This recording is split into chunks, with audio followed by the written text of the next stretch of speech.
pentagram dedicated to Henry Foreman.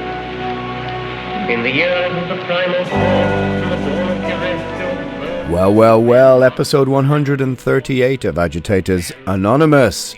I'm Alan Averill, your hostess with the leastest. Apologies for the short and small delay in the release of the podcast today, Friday, December the 16th, the year of 2022.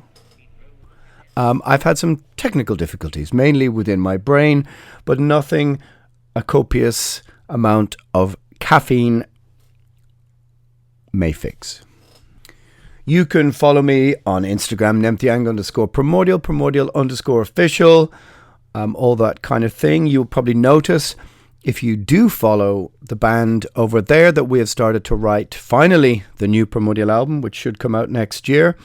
So if you want updates and various bits and pieces, information about that, the odd, rather boring and mundane, but vaguely exciting video, then yep, that's the place to go and see them over on Instagram. If you wish to support the show, patreon.com/Alan Averill. Other videos, other chats, other discussions, other podcasts, some rehearsals, some things that people have never heard before, all that kind of thing is over there. Now, I've wondered about the wisdom of this particular podcast, but some people said to me, they DM'd me, they slid into my DMs and said, go on, give us a bit of social commentary, give us a bit of cranky, angry, old man shouts at clouds, social commentary. And, last week was, Nazis on speed, stuff about meth and Pervitin, and the random nature of Agitators Anonymous. Also, the clue is in the name, Agitators Anonymous. I decided, well, why not wheel out some social commentary? So this podcast is going to be a bit about Elon Musk, about other things like that, what's happening at Twitter, which, judging by the mainstream reaction to the Twitter files, is nothing to see here at all. They've barely commented on it at all. That's something I'm going to get into, but maybe it's been a kind of slow month and maybe we all start to slowly run out of steam as the weather gets a bit colder. We eat a bit more calories and carbs if we are able to, and feel a bit laconic and lazy and despondent. A slough of despond. Well, indeed, in truth, I've been neglecting the interview side of the podcast. I can admit that, and I did promise some new and interesting people, so I better get the finger out and do it, right? So some contacts, they didn't quite work out, but I'm going to get back on that and have some interesting people.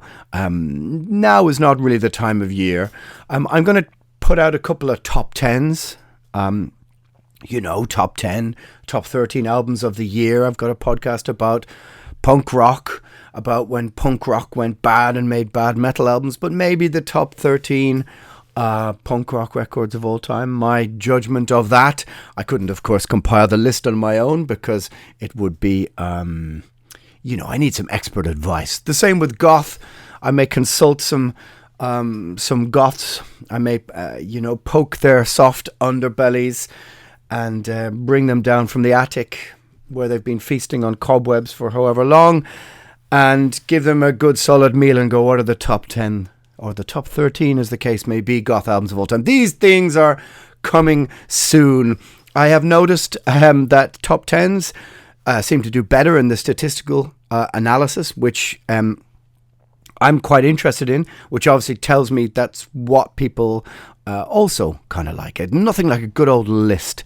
Oddly enough, they do sometimes better than what I thought were maybe more interesting discussions about the future of AI, altering music and creativity, all that kind of thing. But aren't we all suckers for a good list? So the next one will be, I think, my albums of the year, in no particular order. But we do love a good list. When I was a kid, we're talking about 10 years old, maybe 11, I'm not sure. I was for a year or two really into American football. The Chicago Bears, 1986, 46-10 against the New England Patriots. There you are. There's an off the top of my head remembrance of numbers from my childhood for all you American listeners. I even had a Walter Payton shirt, number 36, if I'm not incorrect. If you know what I'm talking about, then yes, you know what I'm talking about. Yep. But what I loved about it before I grew up and found American football to be interminably long and boring, was the amount of statistics. So I used to buy those end-of-year stats books, take the fixtures from the following year, all of them, with all of the teams, and project the scores. I would, think, well, what is the New York Jets versus the Buffalo Bills or whatever the game was, and I would think about who would win, and then I would project the statistics for the next year, which included like running back stats, quarterback stats, receiving, all sorts of stats, and then I would write my own end-of-year book before that year had happened. Does it make any sense? And calculate the percentages I was out every year. Yep. I would love a good top 10, believe me. Maybe that's actually my wheelhouse. I should have been a statistician. Maybe that's my wheelhouse. I should have stayed there. Either that or that's my autism speaking. I kid. Maybe. Anyway, it would certainly make things a bit easier. And I promise to do a couple of top 10s, top 13s, top something or other. Anyway, what are we going to talk about? It does feel... like I said, this is going to be a bit more social commentary, so if you usually listen to this for some heavy metal randomness, you might not appreciate the tone of this particular podcast. You might appreciate it a lot, I don't know, or maybe, use it to your advantage. If you know somebody who would dislike it, send it to them as a link. But it really does feel sometimes like we're living in some sort of clown world, though, right? It's an oft-used phrase, but what we were given is in a news cycle. I think most of this stems from social media. Someone asked me something about Andrew Tate the other day. How is he so big? Now, if you're lucky enough to not know who Andrew Tate is, keep it that way. But part of the reason is that social media amplifies the worst of our traits, the fringe elements, the loudest, the most obnoxious, as no one really cares about detail or making a reasonable point or holding the middle ground. It's not sexy or juicy enough. It doesn't get enough eyeballs or clicks. I'll get to a few comments about Satan later in the episode, because we do love a bit of Satan here on a heavy metal podcast. But watching him discuss Satanism and how this feeds into the QAnon vision of looking at the world, it's kind of brain breaking, but he seems like an avatar for the worst elements of our social behavior, because this is sadly what we want. We want this juicy, salacious entertainment that's peaked within our grey matter by the most extreme views. Not you, my dear friends, but the body of society, it seems to me, are suffering from such inertia, care so little about the contradictions we are served of 1 minute to the next and told to stay quietly in our seat. So this is our entertainment. The main course is coming soon, and it's just going to be more obnoxious, more despairing and extreme than the last. I was talking to a friend the other day. Isn't it terrible what's happening in China? Oh yes, it's terrible. Someone I met the other day in a bar said to me, and I said, you mean lockdown? As it transpires over the conversation and a sage interjection from a mutual friend who I sensed didn't like said person and wanted to use me as a sharp object to poke them with. Mission accepted. I hold my hand up. I will be the sharp end of that stick. As it turned out, I said, the thing you supported a year ago? Yeah, I suppose. As if we're all supposed to have quietly forgotten how sections of the society we live in were quite happy for the states they live in to separate society, pursue ridiculous 0% strategies that we can now see make no sense. And, countries within the West openly discussing building camps for the unvaxxed. I say to her, well, that was you a year ago. Maybe even 9 months ago. Well, no, not quite. Well, yeah, kind of. It kind of was you. And now it's all about the brave freedom fighters in China. That was not the narrative just a year ago. But people want to forget. They want to stop being reminded of those things. But the whiplash from the cognitive dissonance is so jarring that someone can casually state that and then shrug their shoulders and go back to whatever is the new thing on Instagram after it's pointed out to them. A world with no consistency where doubling down on what is clearly a lie is a virtue. Or you just go, that was 9 months ago. And giving an inch to anyone with a different point of view means, you accept only a cartoon, an extreme caricature of their views, the Andrew Tateism of all viewpoints, whatever. Maybe that doesn't make entire sense, but you see what I mean. The middle ground is completely obliterated. We must assume only the worst faith interpretation of what anyone says. But if you point out to somebody like, Well, I think that's where you were standing a year ago. There's no active contrition where they go, yeah, you might have a point. They just go, meh, yeah, Alan, stop being so annoying. The demise of journalism, of course, is one aspect. And hey, to continue my podcast thread about AI, did you know there's already an app called Jasper? It's basically, you may not know it, but you've probably encountered it already.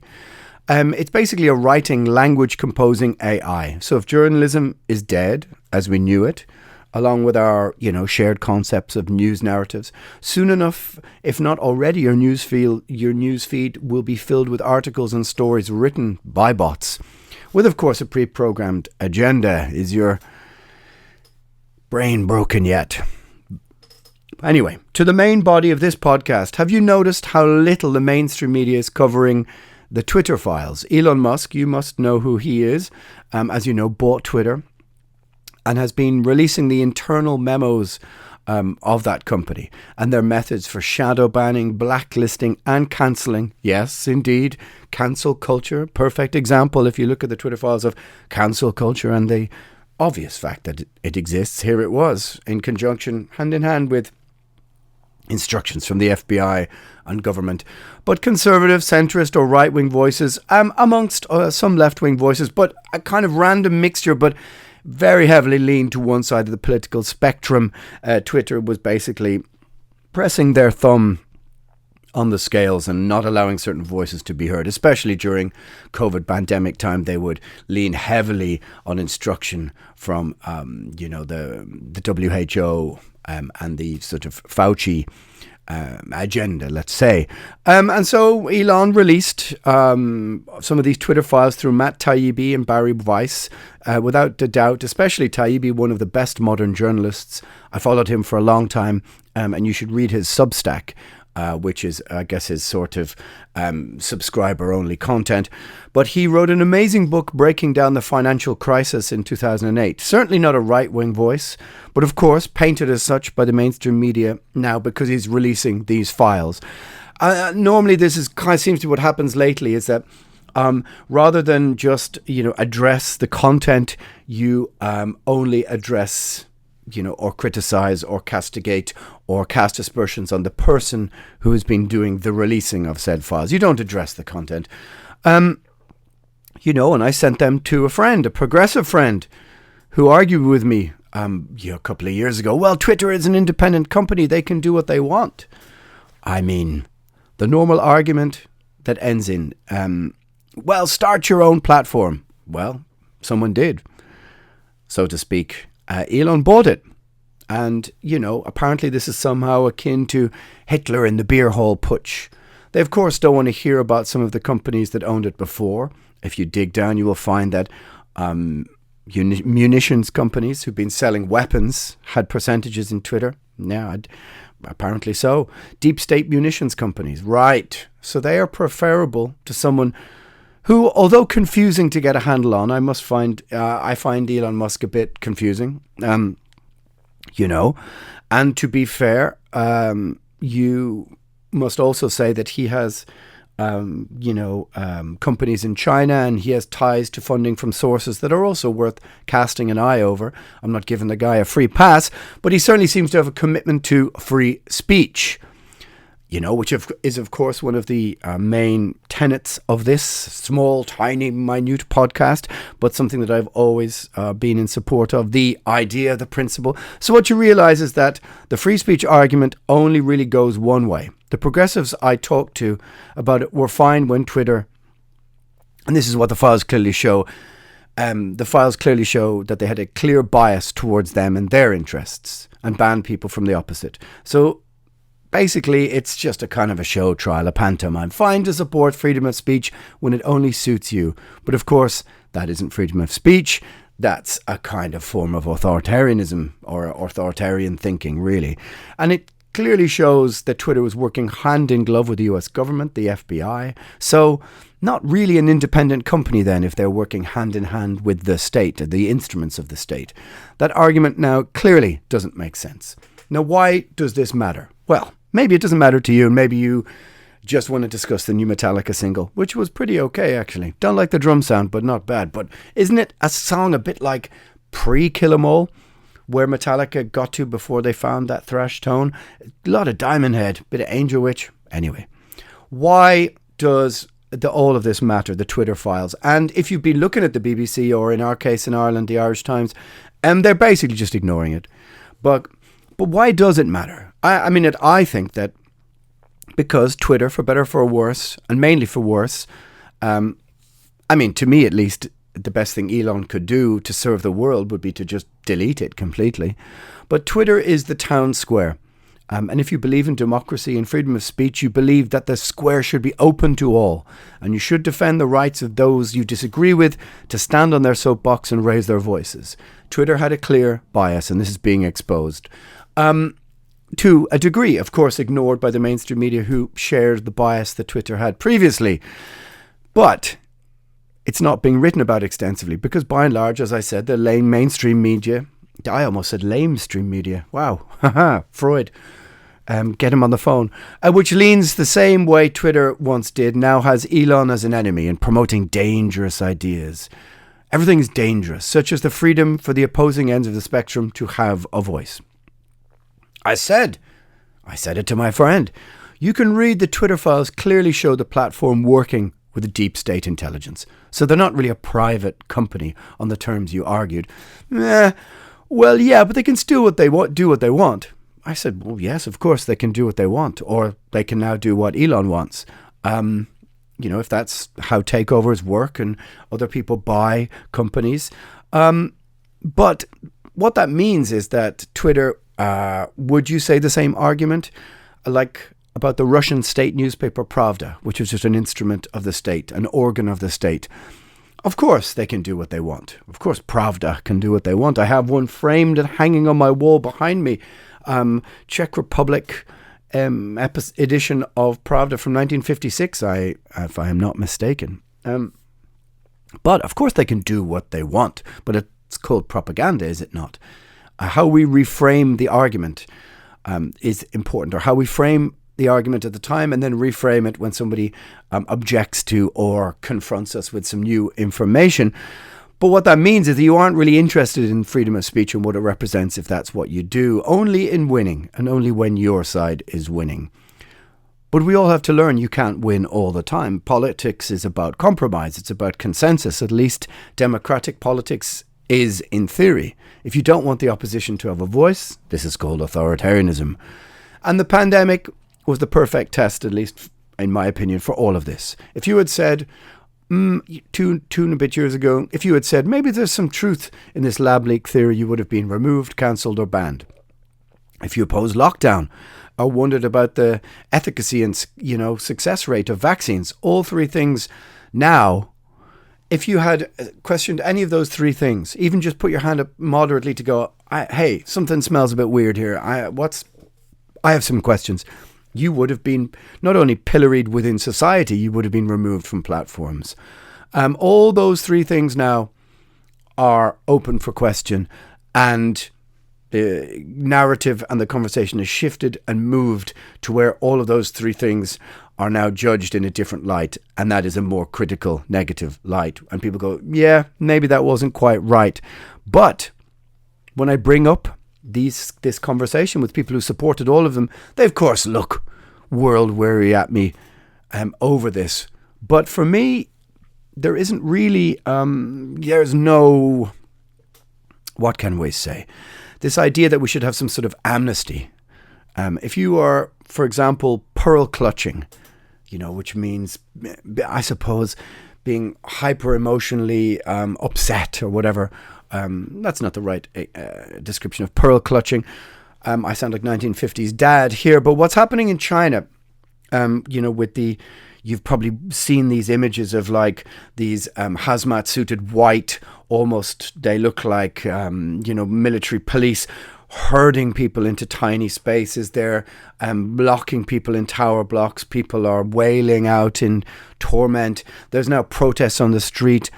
Their 0% strategy is coming to a boil in an insane way, especially in an authoritarian state such as China. But a year ago, there were people who we spoke to openly, I spoke to openly, well, maybe not openly, not in the pub if they were going to go to the pub, but you know what I mean. They were supporting the building of camps in Europe to send your neighbour over the decision to resist coercion, or whatever you want to say, or to maybe take a different route with their bodily autonomy. But even though the narrative has changed, there's, of course, I think, no public appetite for a real interrogation of such ideas. You certainly won't get away with not answering you certainly won't get away with not answering them if for somebody who would randomly meet me in the pub or something. What a chore and a bore I must be to chat to. But we haven't gone away, we haven't forgotten. And certainly, as I said, there were people, like I said, there are people now who are going, oh my God, look what's happening in China. It's so terrible. And you sit there thinking, well, that's what you wanted a year ago. You've forgotten that. All three of those points. I guess, it did come from all three of those points that people might go, well, yeah, maybe I guess now, maybe it did come from a lab. Even Fauci himself kind of admits this. Yeah, lockdown seems to have not really done anything at all. No scientific evidence for its success. And it seems that it's directly responsible for so many negative things in its aftermath, whether it's, children's education, to all of the unseen, untested, unscreened diseases which are now, contributing to a greater daily death rate all across the West. Oh, Alan, stop. Yeah, I get it. Everyone is tired of these things. And everyone I know ended up getting COVID once, twice. Hell, even some people are going round the ride for the third time. I just got a kind of a little kind of songbird in my head there poked me with some Cinderella lyrics. Once around the ride, is it? Yeah, you only go once around the ride. Anyway, whatever. I know people who've had it 3 times now, despite being vaxxed. So, it didn't do what they said it was. And Aunt Jean sat on the couch with heart palpitations for a month after, and now has crippling myocarditis, which Pfizer have just started quietly discussing as a side effect. So, all of those through 3 huge narrative structures are now openly questioned, and most people, if they thought about it, would quietly go, yeah, maybe there was a point to all of this. And to be clear, I'm not an anti-vax person or anything like that, which I've heard from third parties about myself, but mainly that's just because during the podcast I've been skeptical. I was skeptical of the narrative and smelled a bit of a rat. And as I said before, skepticism is the only rational perspective. So, if my rational perspective, my skeptical perspective has met your emotional viewpoint, well, that's when an irresistible force meets anyway. This was a year or 2 ago. For some people, back then were quite wishing the segregation of society. The 20th century should be warning enough to humans about the wisdom of building camps to separate elements of society based on any structure. And yet, so-called rational, clever people were cheerleading for the idea. So, to me at least, all 3 pillars of the argument, which could have had you ostracized from society, are now, in my opinion, long crumbled and disintegrated. But you were not free to discuss these things, and certainly not on Twitter. So if Elon levels the playing field and people are allowed to discuss these things, ultimately good, right? There's an argument which states, and I've heard it from people, look, freedom of speech has to take a backseat when we're in crisis. That's a very simple way of looking at things. Who defines what the crisis is? Who has created the crisis? What is the crisis? Who's decided to take your freedom of speech to question things away? I don't really accept it as an argument. When a robust debate was needed about the efficacy and the potential repercussions of lockdown, or a rigorous examination of the models, there was none. And asking for one condemned you to be, sent to the outskirts of society, so to speak. But all you have to do is step slightly to the side of that argument to look at it from a different angle and consider who is making money. for example, from the vaccine big pharma. Are they beyond criticism? Hell no. No, of course not. So who benefits from a crisis? Who manages the crisis? Disaster capitalism. If someone does, and they are not acting with open altruistic benefit to people, which of course they are not. I mean, whoever is doing that, acting in such, an expression of altruism that big pharma is only here to help society. No one ever really believes that, do they? Deep down, once they scrape away their emotional reaction to all of these things, the transfer of money and power during any crisis should be strictly tested. Of course, the powerful don't want that discussion to be had. So, of course not. It was not. And in fact, speaking out about it got you cancelled or banned. There was no debate. This is Russian disinformation, so stop talking about it. And this is before we even get to the Hunter Biden laptop. Did the Russians hire the laptop repair guy who found it? Anyway. So, ultimately, Elon Musk taking over Twitter, I think, is fundamentally a good thing, even if he is a rather confusing guy, who I think is not above or beyond scrutiny. But certainly, we can see that the Twitter files have exposed exactly kind of what people like myself thought was happening in society, that they were weighted very heavily towards one certain political bias and leaning heavily on the scales, and that the idea that they're just an independent company who can do whatever they want doesn't really work, especially not when you're working in conjunction with the instrument and apparatus of the state. And people who cheered it all on should maybe, I think, maybe rethink their position, because what are they really cheering on? The very authoritarian structures that would have them out the door as well as everyone else, ultimately. Now, was Twitter right to ban Kanye? Yes, I'm going to talk about Kanye. I suppose here my faith in absolute free speech was slightly tested. Having watched his appearances on various shows and podcasts, what's clear is we're witnessing a man having a manic episode, a genuine mental breakdown. But he has over 30 million followers on Twitter. So, how did I feel about him being banned for a while? Was he wrong to post what he did? Does it come down to anti-Semitism? It seems like it kind of does. My absolutism, to qualify, is not 100% theory. I would readily admit that. Nothing is black or white. Shades of grey, moving through those two positions. It's an imperfect theory, just as most theories are once you apply them to, human monkeys take them up and start running with them. But as a student of history, and especially the history of authoritarianism in all countries, from all political backgrounds, the alternative to having free speech, even for the mentally ill, which this man clearly is, or those whose ideas we do find abhorrent, the alternative is far more abhorrent. And certainly, who decides, who has it or not, the idea that some benevolent, uncompromised moral ethics committee decides in our best interest? I don't want someone to decide in my best interest what I can or cannot see or hear. This principle that someone else can make the parameters of what we're allowed to talk about and discuss should scare and genuinely horrify every rational thinking person. That is, unless you can't get over your partisanship. But a few things or observations I kind of must make about Kanye as it relates to our scene. Why is he, treated differently? Well, we kind of... Something that I think really highlights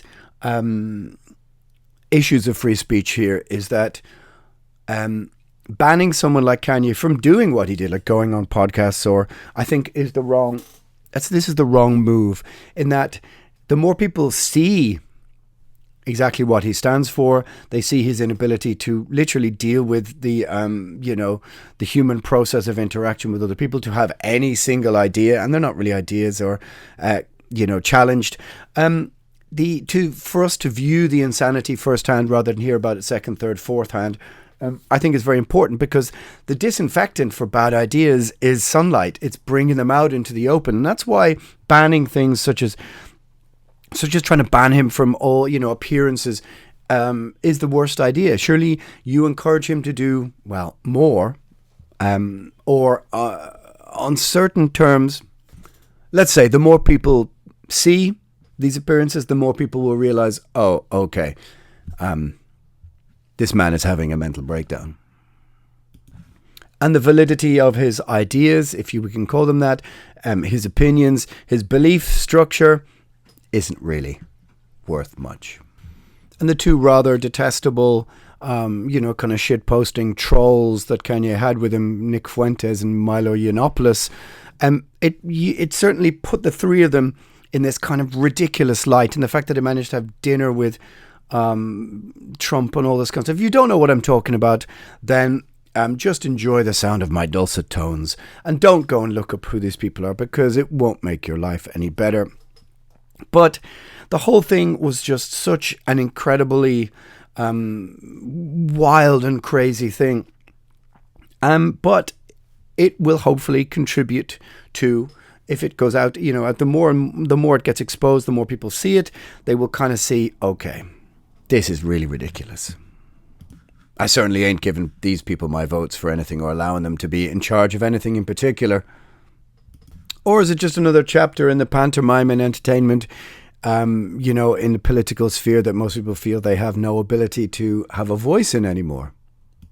I mean, having said all this, on the quite frankly unwatchable last Joe Rogan podcast, where he has the other comedians, Shane Gillis, who I usually like quite a lot, Mark Normand and Ari Shafir, him and a bunch of other comedians. The last one is kind of unwatchable, as they all take mushrooms and it all just goes a bit ridiculous.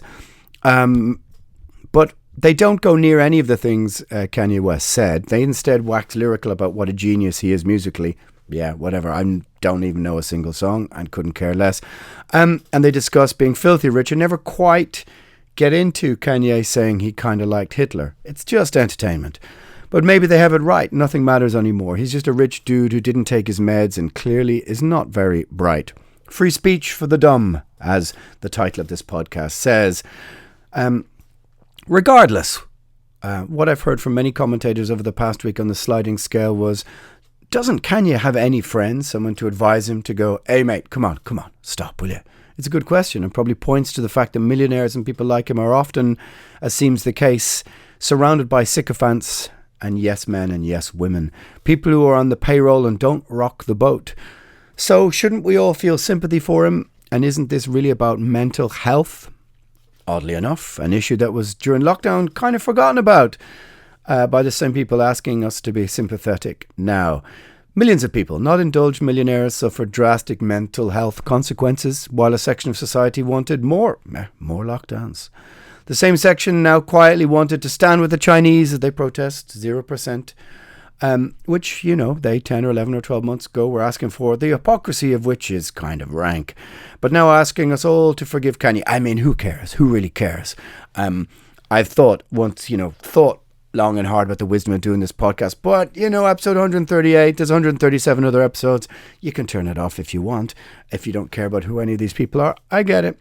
It's obvious the guy's mentally ill, but if you want clemency in this situation for him, then remember to apply the same logic in a year when it's Eminem, or who knows, James Hetfield, or who knows, maybe an underground black metal band that you take at face value, or you decide to only make the worst faith interpretations of their message. Remember that you wanted something different for Mr. Kanye. Anyway, and remember, few people have actually,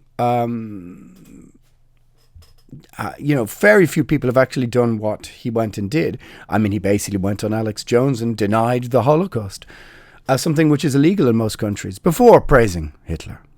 So I presume there will be people trying to cancel other bands and artists on the same label as Kanye. Or is that just for underground metal? I presume he won't be able to play another gig without people coming to protest. Or does he get to apologise in a year or two with meds and make his comeback at Lollapalooza and all is forgiven?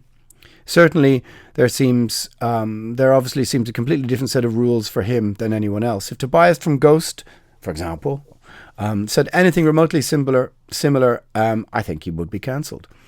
I've been trying to think of something similar, I guess, in mainstream terms, and it must be maybe Britney Spears having a total meltdown. And what happened to her? Wasn't she sectioned?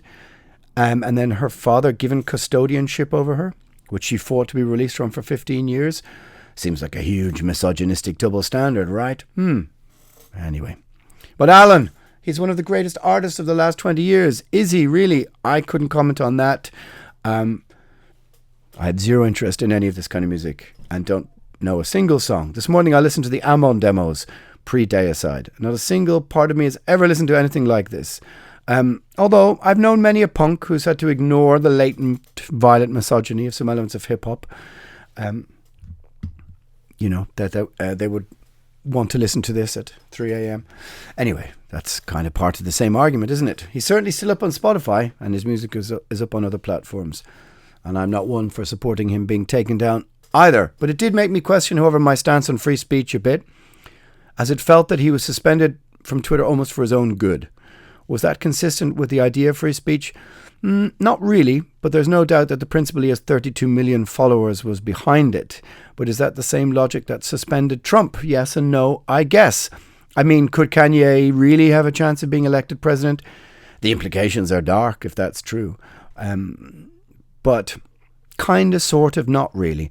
And the more people get to see of him, the more likely they would realize, okay, this is not even in the running. However, him being allowed to do what he just did is the solution. Exposing the man as ill and not fit for any kind of purpose other than taking some meds might be for the best. So perhaps stopping him appearing on Tim Pool and Alex Jones would have been worse. Would he have been allowed to make this much of a fool of himself on a left-wing news show? I don't know, probably not. But the best disinfectant, as I said, for bad ideas is that they get some sunlight. So here we are. Observe these parade of morons, these three idiots, including Trump, and let's hope they all sink below the waves and we can try and return to the idea that, at the very least, our leaders should have some element of statesmanship. Of course, maybe I'm naive also in saying that. So what am I saying here? I suppose what I'm saying in my usual all over the place, random stream of consciousness way is that freedom of speech matters, even for the dumb. Of which I can hold my hand up and say, yep, sometimes I have been and sometimes I can be. We all can be. But freedom of speech and our rights to it should not be arbitrarily decided by platforms, by social media platforms with their finger on the thumb on the scales to move the dial only one particular way in society. And certainly the idea that, sort of left-leaning 20-something ideologues can somehow press their finger on the button and shadow ban or cancel Harvard professors or epidemiologists or a multitude of experienced medical voices questioning the efficacy of, let's say, of lockdown, of vaccines, of all sorts of things, and they can just lean on it and silence people. This should be quite horrifying to people, and as complex as it is, they should be glad that somebody like Elon Musk has decided to take over what is, in essence, the biggest platform in the public square, and try and level the playing field. Now, of course, if you're a 20-something ideologue who believes in the agenda that was, that existed previously, you're not going to like this, but for the greater good, I think this is probably, all things considered, without a doubt, a far better resolution. Yet, at the end of the day, I would encourage any of you to get rid of your Twitter, to just delete it. I deleted mine maybe 6 or 7 years ago, and it was kind of like a weight off my shoulders. And as you go through life now, shedding some of those things can feel like a great weight has been lifted. I was tired of, getting into scrapes and arguments about politics, about defending this, defending that, waking up in the middle of the night at 4 a.m. going, I need to get back into the argument and fight this, that, and corner and blah, blah, blah, whatever. The best thing Elon could do is just delete the whole thing. But that's not going to happen. So on those terms, again, freedom of speech is the most important directive. So, my friends, Agitators Anonymous episode 138 is social commentary. I will return to heavy metal next week. Don't take me that seriously. I'm just the dumb singer in a heavy metal band trying to make some sense of the things, and that's many, many things, that I do not understand. Episode 138. See you next time. Over and out.